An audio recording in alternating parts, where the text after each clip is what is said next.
So for those that are watching and that, may come back and watch the replay and they're trying to search out who they are, they're trying to search out what their purpose is, what am I supposed to be doing? How do they tap into that? How do they, dig into that? What steps or strategies can they utilize to be able to recognize, okay, this is my purpose. This is what God has called me to do. See, you in my zone right now, because that's what I love, right? And yes. the reason I love talking about this is because what we are discussing tonight is that so many of us love to talk about purpose in Christ because we live so long without it. Right. I lived so much of my life without it. I lived so much of my life not understanding it. So when God embraced me and when I embraced him, right, that's what caused me to want to share the overflow. But to answer your question, the first thing I tell people when they say, I don't know what my purpose is, what do I need to do, is I tell them that they need to change their diet spiritually. And what I mean is this: so often we don't know what prayer is. And so what we think about as prayer, or what we normalize as prayer, is a very fast food version of prayer.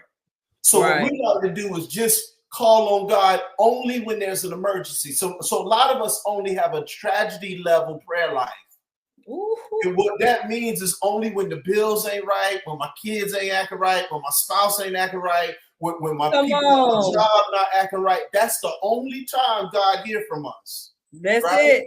So the first thing I tell people is we have to really start to step our foot off, get out of the shallow end of the pool concerning prayer, and get into the deeper end of the pool. We got to start getting into the deeper end and developing a stronger prayer life, right? Because whenever you want to get to know someone better, you got to spend more time with them. And that's one of the blessings of the pit.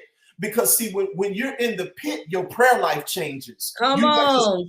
Like stuff like, Lord, thank you for my house, thank you for my apartment. Thank you. I'm glad I got something to eat and all that. When you're in the pit, like it comes from somewhere else, right? And so a lot of times the Lord allows us to go into the pit to deepen our prayer life so that there's really some feeling coming out of it. So that we really actually tap into his presence, and we're not just rattling off words and niceties and all that, but we really are tapping into his presence. So the first thing I would say is we have to start getting beyond a fast food level prayer life of doing it anytime in any kind of way and get into a real place. The second thing that I would say is you want to look at what you would do in life if you had $1 billion. If you had $1 billion, what would you do for free? Because there's something in everyone's life where you have there's a gift in everyone's life, whether we know it or not. And there's something that people know you for that you probably take for granted. Because you're so good at it, you just take it for granted. You might be very funny. You might have humor, and you think that it doesn't have value, but that humor takes burdens off of people, right? That's it. Right. So you need to look at what you would do if you had $1 billion. And I'm gonna say a third. I got about 50 million of these. Right?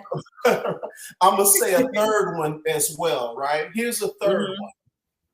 All right. The third one is a lot of times you got to look at the unique scars you have. Come on. Okay. Some of the best doctors are great doctors because they dealt with illness all their life. They may have had lung problems all their life. So they don't take breathing for granted like you do. Right. There are some people who had issues with their family. So they are skilled at navigating relationships. So you shouldn't look at the scars that you dealt with, the neglect or the abuse or the time where it looked like you was on the back burner, that life put you on the back burner. I'm a counselor because of pain I felt.